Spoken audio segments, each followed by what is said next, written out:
Halo, bertemu lagi di mata kuliah dan video pembelajaran mengenai financial technology atau teknologi finansial dalam literasi keuangan di Indonesia. Nah, pada video kali ini kita akan membahas mengenai yang dinamakan QR codes atau yang lebih eh, sering disebut orang QR. Sebetulnya apa sih itu QR? Nah, QR sendiri adalah singkatan dari Quick Response. Jadi kode dari QR tersebut memang digunakan untuk mempercepat aktivitas pembayaran digital yang kita gunakan untuk transaksi sehari-hari. Nah, bagaimana peranan QR tersebut dalam mendrive atau meningkatkan digital payment yang ada di Indonesia? Nah, untuk saat ini kita akan belajar seperti apa bentuknya, sejarahnya, kemudian bagaimana dia bisa mensupport pergerakan financial digital atau digital payments yang ada di Indonesia. Oke, dari gambar ini kita bisa melihat bahwa eh, pertumbuhan dari investasi di seluruh dunia atau secara global itu memang sangat tinggi dan sangat cepat ya. Ibaratnya seperti tanaman itu disiram dengan berbagai macam QR code pun dia akan sangat tumbuh ya. Artinya tidak ada lagi transaksi-transaksi mengenai keuangan secara fisik yang terjadi saat ini atau sudah mulai diminimalisir. Sudah bertumbuh kepada pergerakan pembayaran digital yang menggunakan salah satu bentuknya adalah QR codes. Bahkan untuk transaksi barang pun semuanya sudah berbentuk dalam pembentukan scanning barcode atau model diagram ya, diagram garis yang digunakan sebagai verifikasi atas pembelian dan inventarisasi barang. Di dalam aktivitas sehari-hari, misalnya pembelian, pembelanjaan pun kita sudah lazim sekali ya menggunakan yang namanya QR code untuk mode pembayaran ataupun memberikan gift, memberikan hadiah dan transaksi. Oke. Nah, seperti apa sih pergerakan atau kronologis dari perkembangan QR codes di Indonesia dan di seluruh dunia gitu ya. Sebetulnya itu di awal dari tahun 70-an di mana IBM itu mengembangkan salah satu simbol yang terkenal dengan nama barcode. Nah, barcode tersebut mengalami perubahan bentuk ya, perubahan fungsinya yaitu di tahun 94 dalam bentuk yang lebih sederhana, kotak ya dengan berbagai macam karakter, nanti akan dijelaskan seperti apa pembentukannya atau identifikasinya, dan dari mulai tahun 95 tersebut QR code mulai bergerak meluas digunakan untuk berbagai macam transaksi, bahkan untuk verifikasi pembayaran dan sebagainya. Bahkan tahun 2015 itu sudah di-embed atau masuk ke dalam teknologi digital, misalnya smartphone dan sebagainya. Lalu bagaimana sih model pembayaran yang ada di seluruh dunia? Ya. Untuk saat ini, pembayaran atau siklus penggunaan uang itu terbagi dalam 4 kelompok. Ya. Dalam rantai nilai yang kita yakini, misalnya dalam central bank atau pusat pencetakan uang, yaitu bank sentral, di situ ada proses produksi uangnya. Di dalamnya juga ada quality control atau bagaimana mengatur supaya peredaran uang di seluruh dunia atau di negara tertentu itu berjalan dengan baik. Di sisi lain, untuk operasional kas, ada beberapa outlet seperti ATM, kemudian kantor cabang, ya perbankan, cash management, logistik, dan lain sebagainya. Nah, di sisi lain ada mesin-mesin seperti ATM atau mesin teller, kemudian mesin deposito, kemudian cash handling, dan juga mesin alat tukar atau valuta asing. Nah, sedangkan di sisi kita, di sisi bagian supply chain yang terakhir yaitu konsumen, itu kita hanya pegang uang cash-nya. Nah, siklus inilah yang coba untuk dikembangkan, diperbarui menjadi mekanisme yang lebih digital. Ya. Nah, kurang lebih hubungannya itu tergantung dari 4 model ini atau four party models ini, yaitu ada konsumen, ada merchant sebagai penyedia barang, kemudian ada issuer, ada penerbit mengenai transaksi ya, dan juga ada acquirer atau pelaksana terkait dengan transaksi tersebut. Nah, semuanya itu akan dikoneksikan atau dihubungkan dengan yang namanya payment network. Jadi kalau arus datanya kita datangin ke konsumen, kita ke merchant ya, kita melakukan pembelian, kemudian ada akuisisi di sana dan diterbitkan nota dan faktur dari si issuer-nya.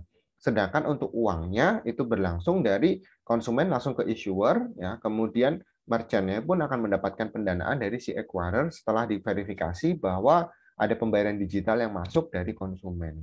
Nah, skema dasar ini dikembangkan dalam berbagai model yang ada yang akan kita pelajari saat ini. Ya. Yang pertama itu adalah closed loop system. Jadi closed loop system itu adalah sistem pembayaran yang sangat tertutup ya, di mana yang dijaga atau yang diproteksi adalah antara issuer dengan acquirer ya. Konsumen dengan merchant-nya tidak ya, tetapi di sini ada regulasi khusus mengenai payment network yang terjadi antara issuer dan acquirer. Ini model closed loop system ya. Lawannya closed loop system adalah open loop system yang seperti kita lihat di awal tadi, di mana semua data terbuka ya, bahkan konsumen pun tahu siapa issuernya, siapa acquirernya, dan sistem payment networknya seperti apa. Nah, model payment system yang seperti ini nantinya atau ke depannya ini akan sangat diharapkan ya di seluruh dunia karena akan ada keterbukaan dan transparansi yang lebih jelas dibandingkan dengan closed loop system. Akan tetapi model seperti ini butuh waktu yang cukup lama ya ketika kita mengembangkan. Ya. Ada juga model pool payment dan push payment. Ya. Kurang lebih bentuknya sama atau mekanismenya sama. Bedanya adalah di sini konsumen bisa langsung ke issuer, ya, misalnya dengan pembelian kredit, ya, dia akan melakukan pembelian untuk merchant tertentu dengan dua tipe, apakah bisa melakukan settlements, ya, pembayaran cicilan, atau mau langsung. Ya, itu namanya pool payment. Ya. Jadi skema dari payment networks-nya itu diatur ketika terjadi settlements. Tapi kalau enggak, ya berarti namanya push payment, dia bisa langsung ya untuk menerima remittance-nya, kemudian bulan depannya dia akan bayar langsung melalui pembayaran atau pelunasan kartu kredit seperti itu. Nah, card payment sendiri dia kelompoknya ya kita skemanya masih sama kan dengan four party tadi. Jadi konsumen bisa langsung ke merchant. Kemudian dia melakukan pembayaran dan juga ada acquirer-nya yang menerima di sana. Nah, issuer-nya itu adalah issuer dari card holder-nya. Jadi dari situ sistem payment-nya atau payment network-nya itu dia akan bekerja antara perbankan dengan si card-nya saja. Kemudian card itu akan menagih langsung ke konsumen. Ya. Urusan dengan barangnya itu sudah selesai di awal karena sudah ada pembelian sehingga acquirer akan langsung melakukan pembayaran kepada si merchant-nya. Nah, tetapi ada sisi negatif dari card payment. Nah, di sini dari data global yang didapatkan dari Nielsen Reports ini untuk tahun 2016 aja bahwa peningkatan pembayaran menggunakan kartu kredit itu sangat tinggi ya. Kemudian sempat terjadi peak performance ya, tetapi kemudian mulai menurun drastis karena ada masalah fraud ya. Fraud dalam penggunaan dan pelaporan dari transaksi kartu kredit tersebut. Oleh karena itu, untuk sekarang penggunaan kartu kredit mulai agak landai atau mulai mengalami penurunan dan orang-orang atau konsumen akan beralih ke namanya mobile wallet atau dompet digital yang sekarang ini sistemnya kurang lebih sama, tetapi di bagian issuer-nya itu adalah issuer dari si aplikasi atau vendor servernya dari si mobile payment ya, bukan lagi sebagai perbankan ataupun sebagai card issuer atau card holder lagi. Nah, ada juga dengan model sistem USSD payment, jadi pembayaran dengan model garba pembayaran digital itu memang dihubungkan menggunakan network di mana komunikasi terjadi untuk sistem payment network-nya itu bukan antara si merchant, issuer, dan acquirer lagi, tetapi semuanya berdasarkan sistem yang terbentuk dan yang terkoneksi di antara jaringan-jaringan miliknya merchant dan issuer dan juga si acquirer-nya. Konsumen hanya tinggal datang melakukan transaksi pembelian, kemudian pembayarannya langsung menggunakan mobile payment. Nah, bagaimana mempresentasikan atau bagaimana menawarkan penggunaan QR code terkait dengan aktivitas transaksi kita? Ya. Ada dua model. Yang pertama consumer presence, yang kedua adalah merchant presence. Consumer presence itu artinya konsumen atau kita itu menunjukkan QR code, kemudian si merchant-nya itu men-scan QR code kita.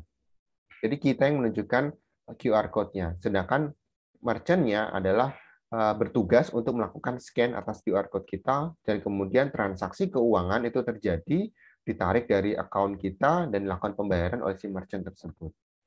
Ya. Sebaliknya, jika merchant present, maka konsumennya akan men-scan barcode yang muncul dari merchant. Jadi merchant melakukan transaksi, kemudian muncul stroke yang ada barcode-nya, kita yang melakukan scan untuk melakukan penarikan dana tersebut. Di dua-dua itu ada semua ya di tempat kita.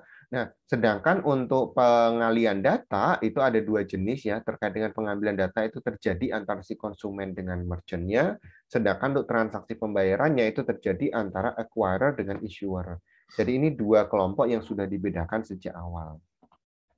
Nah, untuk kita ketahui bersama bahwa Quick Response Codes atau QR Codes itu terdiri dari berbagai macam identifikasi. Nah, menariknya adalah QR Code sendiri terdiri dari 2.000 sampai 4.000 karakter. Artinya di situ bisa menyimpan data sebanyak itu dengan berbagai ketentuan seperti ini. Kalau kita lihat di bagian pojok atas, kanan, kiri, dan bawah yang berwarna pink ini, dia menunjukkan dari position atau orientasinya, apakah dia online atau offline. Kemudian ada juga format information dari transaksinya. Terus kemudian yang biru ini adalah timing marks-nya, kapan transaksi itu terjadi. Kemudian ada version information, ini versi berapa dari QR code-nya, ada spasi dan ada alignment untuk pemberitaannya. Jadi dari kode yang cukup kecil ini ternyata menyimpan banyak informasi yang sangat dibutuhkan dari strategi pembayaran. Kemudian bagaimana kondisinya di Indonesia? Ya. Di Indonesia kita mengenal namanya Garba Pembayaran Nasional atau GPN. Nah, GPN itu adalah skema dasar dari National Payment Gateway yang ada di sini. Nah, ini akan menghubungkan transaksi yang terjadi antara consumer dengan merchant, acquirer, dan juga issuer-nya. Nah, di sini bisa melakukan transaksi baik secara mobile maupun menggunakan mode digital lain, misalnya dengan kartu dan sebagainya, tetapi juga 4 dari model ini akan selalu muncul dalam Garba Pembayaran Nasional. Nah, di Indonesia sendiri sudah pernah dilakukan survei ya, tahun 2017 saja ini menunjukkan bahwa populasi di Indonesia untuk yang usia 15 tahun ke atas itu ada 189 juta, di mana 49%-nya itu sudah punya rekening bank atau sudah dibuatkan rekening bank termasuk oleh orang tuanya. Dan kemudian mereka memiliki formal saving sebanyak 22%, artinya ada tabungan tuh sebesar itu. Peminjaman memang relatif lebih sedikit ya biasanya, karena untuk usia tersebut jarang sekali ada yang peminjaman skala besar ya. Tetapi untuk melakukan pembayaran digital itu ada sekitar 35%. Dan ini bisa terus berkembang, apalagi dengan jeda waktu sekitar 4-5 tahun, itu berkembangnya sangat pesat sekali. Ya. Nah, pengguna smartphone, nah ini juga didukung dari aplikasi yang ada. Ya. Di Indonesia semakin bertambah, makin tahun ya dari data dari statista.com menunjukkan bahwa di tahun 2022 itu sudah ada sekitar hampir sepertiganya pengguna smartphone di Indonesia. Dan ini digunakan untuk banyak sekali aktivitas transaksi digital. Ya. Dan termasuk juga untuk di masa pandemi itu melakukan scan terkait dengan peduli lindungi dan sebagainya itu menggunakan smartphone gitu yang paling mudah, dan itu meningkatkan sekali penggunaan dari kepemilikan smartphone dan juga transaksi digital yang terjadi untuk pembayaran yang ada di negara kita. Nah, regulator atau peraturan seperti apa sih yang ada di Indonesia terkait dengan cashless society atau transaksi dari penggunaan digital banking atau digital payment seperti ini? Nah, sebetulnya ada 3 metode, ada 3 mekanisme yang bisa kita gunakan. Apakah dengan sistem terbuka atau unregulated seperti yang ada di sebelah itu, ya kita bisa lihat bahwa di situ tidak ada transaksi, tidak ada perlindungan untuk konsumen seperti itu ya. Sedangkan yang di tengah itu yang namanya tightly regulated, yang betul-betul diawasi secara ketat. Nah, saat ini kita juga sama diawasi oleh OJK dan bahkan termasuk Bapepti untuk transaksi-transaksi yang terbaru seperti kripto, kemudian Bitcoin dan juga ada robot trading gitu ya. Itu juga sudah betul-betul diawasi dengan baik. Oleh karena itu untuk tightly regulated itu akan ada perlindungan menyeluruh baik untuk konsumen, merchant, issuer, dan acquirer. Sedangkan untuk yang moderate itu baru yang dilindungi sebatas issuer sampai acquirer aja. Oleh karena itu kita masih dalam mekanisme yang mencari bentuk terbaik. Ada yang sudah tightly regulated, ada yang baru moderate regulated. Tetapi semuanya itu kembali lagi sistemnya akan tetap sama, tinggal siapa yang mau dilindungi, ya, siapa yang mau diproteksi oleh pemerintah, dan siapa yang akan mendapatkan fasilitas yang lebih utama dibandingkan dengan yang lain terkait dengan pembayaran transaksi di masa digital seperti ini. Demikian informasi yang bisa disampaikan terkait dengan QR Codes. Terus ikuti media pembelajaran yang saya sampaikan. Terima kasih dan kita bertemu kembali di video yang berikutnya.